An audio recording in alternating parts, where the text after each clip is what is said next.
students, I am Siklan Ali and you are watching SB Concepts. So students, आज हम discuss करने जा रहे हैं about the osmoregulation, the first type of homeostasis. Osmoregulation क्या होती है? हमने कहा था concentration of water और salt को बैलेंस करना बॉडी के अंदर, रेगुलेट करना is called osmoregulation.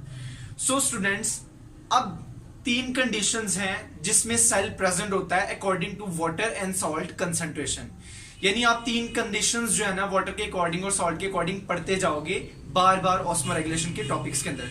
So students, आज का ये टॉपिक आपको अंडरस्टैंड करने के लिए बहुत ज्यादा जरूरी है. तीन कंडीशंस में से पहली कंडीशन हमारे पास होगी हाइपोटोनिक कंडीशन, सेकंड कंडीशन होगी हाइपरटोनिक कंडीशन, थर्ड कंडीशन हमारे पास होगी isotonic condition. So student, first condition हमने कहा हाइपोटोनिक कंडीशन. सेल जब हाइपोटोनिक कंडीशन में होगा इसका मतलब क्या होता है? स्टूडेंट्स, हमने कहा था कि ऑस्मोरेगुलेशन ऑफ वाटर और सॉल्ट की कंसंट्रेशन को मेंटेन करना बॉडी के अंदर. फॉर एग्जांपल, हमारे पास सेल हमारी बॉडी है जिसके अंदर वाटर की कंसंट्रेशन कम है और सॉल्ट की कंसंट्रेशन ज्यादा है. याद रखिए, मैं आपको जो एग्जांपल डिस्कस कर रहा हूं ये बहुत इंपॉर्टेंट है आपके बोर्ड पॉइंट ऑफ व्यू से. हम एग्जांपल लेते हैं कि हमारे पास एक सेल है, सेल के बाहर इन्वायरमेंट है.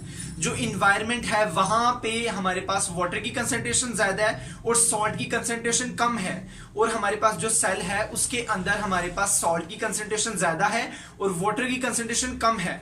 और याद रखिएगा, वाटर की एक ऐसी प्रॉपर्टी है कि वो सॉल्ट की तरफ को मूव करता है. डेफिनेटली हमारे पास एक कंडीशन क्या होती है? Movement of water molecule from high concentration to the lower concentration by semi permeable membrane is called osmosis. So student, osmosis perform होती है हमारे पास एक्सटर्नल इन्वायरमेंट में वाटर की कंसंट्रेशन ज्यादा है, सॉल्ट की कंसंट्रेशन कम है, और इंटरनल इन्वायरमेंट यानी सेल के अंदर वाटर की कंसंट्रेशन कम है और सॉल्ट की कंसंट्रेशन ज्यादा है. तो डेफिनेटली हमारे पास वाटर कहां पे मूव करेगा? जहां पे सॉल्ट ज्यादा है, यानी सेल के इनसाइड. जब सेल के इनसाइड मूव करेगा तो सेल क्या हो जाएगा? टर्जिड हो जाएगा, मतलब सेल का साइज बड़ा हो जाएगा, फूल जाएगा, यानी उसमें टर्गर प्रेशर जनरेट हो जाएगा. इस चीज को हम, इस कंडीशन को हम कहते हैं हाइपोटोनिक कंडीशन. जब सेल के अंदर क्या हो? वाटर की कंसंट्रेशन ज्यादा हो और सॉल्ट की कंसंट्रेशन कम हो जाए, इस कंसंट्रेशन को या इस कंडीशन को हम कहते हैं ये हाइपोटोनिक कंडीशन है. सो स्टूडेंट्स, हम नेक्स्ट कंडीशन की तरफ चलते हैं, that is the hypertonic condition. So students, cell कब हाइपरटोनिक कंडीशन में होता है हम कंसीडर कर लेते हैं एक एग्जांपल के थ्रू. फॉर एग्जांपल, हमारे पास फिर एक सेल है और एक एक्सटर्नल एनवायरनमेंट है. अब हमारे पास सेल के अंदर वाटर की कंसंट्रेशन बहुत ज्यादा है और सेल के बाहर वाटर की कंसंट्रेशन बहुत कम है. इसके बरक्स सेल के अंदर जो सॉल्ट है वो कम है और सेल के बाहर सॉल्ट की कंसंट्रेशन ज्यादा है. ठीक है, ये हमेशा एंटागोनिस्ट होंगे, एक दूसरे के उल्ट होंगे. तो क्या होगा? हमारे पास बाहर सॉल्ट ज्यादा है ना, तो जो वाटर है वो क्या करेगा? वो अंदर से बाहर की तरफ मूव करेगा क्योंकि वाटर अंदर ज्यादा है. ठीक है, वाटर वहां पे जाएगा जहां पे सॉल्ट की कंसंट्रेशन ज्यादा होगी. अब मैंने कहा है सॉल्ट की कंसंट्रेशन बाहर ज्यादा है, तो डेफिनेटली वाटर क्या करेगा? सेल के इनसाइड से बाहर जाएगा, जिसकी वजह से सेल का साइज कम हो जाएगा और सेल श्रिंक हो जाएगा.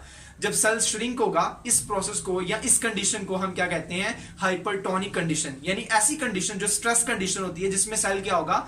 उसमें वाटर की कंसंट्रेशन कम हो जाएगी और सॉल्ट की कंसंट्रेशन क्या हो जाएगी? उससे ज्यादा हो जाएगी.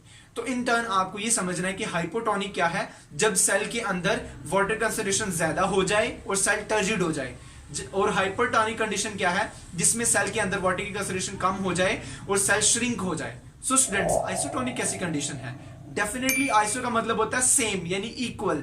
यानी जब इंटरनल और एक्सटर्नल एनवायरनमेंट के अंदर सॉल्ट और वाटर कंसंट्रेशन मेंटेन रहेगी तो फिर हम क्या कहेंगे कि ये जो सेल है या ये जो हमारे पास एनवायरनमेंट है ये दोनों एक दूसरे के आइसोटोनिक है और सेल हमारे पास इन आइसोटोनिक कंडीशन होगा. सो स्टूडेंट्स, हम कल से ये डिस्कस करेंगे कि कौन कौन से ऑर्गेनिज्म, प्लांट्स, एनिमल्स, इसके अलावा ह्यूमंस, इनमें कौन कौन सी कंडीशंस ऑफ सेल्स पाए जाते हैं.